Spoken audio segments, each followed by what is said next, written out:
Hello.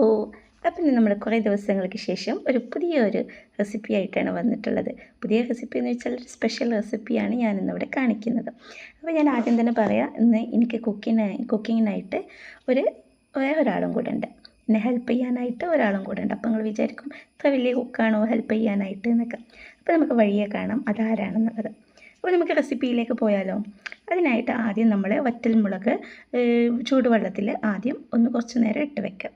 അതിനുശേഷം നമ്മളൊരു പാത്രത്തിലോട്ട് നമ്മൾ ഉണ്ടാക്കാൻ പോകുന്ന റെസിപ്പിക്ക് ആവശ്യമായിട്ടുള്ള പൊടികൾ, മുളക് പൊടി, Kashmiri chilli, coriander powder, salt, കുരുമുളക്, ഗരം മസാലപ്പൊടി, ഇതൊക്കെ ഒരു പാത്രത്തിലെടുത്ത് വെക്കുക. എന്നിട്ട് നമ്മളൊരു മിക്സിയുടെ ജാർ എടുത്തിട്ട് അതിലേക്ക് വെളുത്തുള്ളി, ഇഞ്ചി, മല്ലിയില, പുതിനയില, കറിവേപ്പില, പിന്നെ നമ്മൾ നേരത്തെ വെള്ളത്തിൽ കുതിർക്കാൻ വെച്ചിട്ടുള്ള വറ്റൽമുളക് ഇവ ചേർത്തിട്ട് ഒന്ന് അരച്ചെടുക്കുക.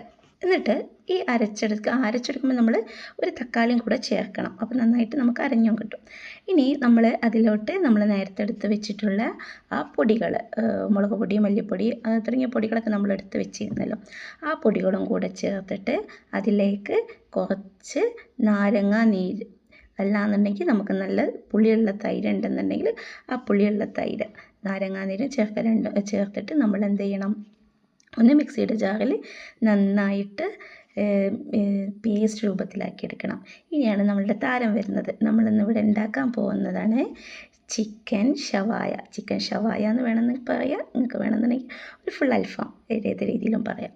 അപ്പോൾ നമുക്ക് ആവശ്യമായിട്ടുള്ള മുഴുവനായിട്ടുള്ള ചിക്കൻ എടുത്തിട്ട് അത് നന്നായിട്ട് വരയൊക്കെ ഇട്ടിട്ട് നമ്മൾ ഉണ്ടാക്കി വെച്ച മസാല അതിലേക്ക് നന്നായിട്ട് തേച്ച് പിടിപ്പിക്കണം. നമ്മളതിന് വരയൊക്കെ ഇടുന്നത് ഇടയ്ക്ക് ഫോർക്ക് കൊണ്ടൊക്കെ കുത്തി കൊടുക്കാം, മസാല ഉള്ളിലേക്ക് നന്നായിട്ട് വലിച്ചെടുക്കാൻ വേണ്ടിയിട്ടാണ്. ഇനി നമ്മളത് ഫ്രിഡ്ജിലോട്ട് വെച്ചിട്ട് ഒരു 4-5 മണിക്കൂറിന് ശേഷം എടുത്തിട്ട് നമ്മൾ ഇതാണ് നമ്മൾ ഹെൽപ്പ് ചെയ്യാനുള്ള ആളിതാണ് നമ്മൾ എയർ ഫ്രയറിലാണെന്ന് ഷവായ ഉണ്ടാക്കാൻ പോകുന്നത്. ഇനി നമ്മൾ എന്ത് ചെയ്യണം, അത് എയർ ഫ്രയറിൽ വെച്ചിട്ട് നമ്മൾ ടൈമർ സെറ്റ് ചെയ്യണം. ഞാനിവിടെ വെച്ചിട്ടുള്ളത് 180 ഡിഗ്രിയിൽ ഒരു 25 മിനിറ്റ്സാണ് വെച്ചിട്ടുള്ളത്. അപ്പം നമ്മൾ എയർ ഫ്രയറിൽ നിന്ന് ആദ്യമായിട്ട് ഉണ്ടാക്കാൻ പോവാണ്.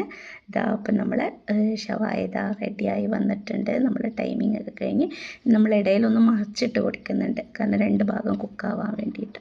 അപ്പോൾ 2 ഭാഗം കുക്കായി അടിപൊളി ഷവായ നമുക്ക് റെഡി ആയിട്ടുണ്ട്. ഈസി ആയിട്ട് ഉണ്ടാക്കിയെടുക്കുക എയർ ഫ്രയർ ഉണ്ടെന്നുണ്ടെങ്കിൽ. ഓക്കേ.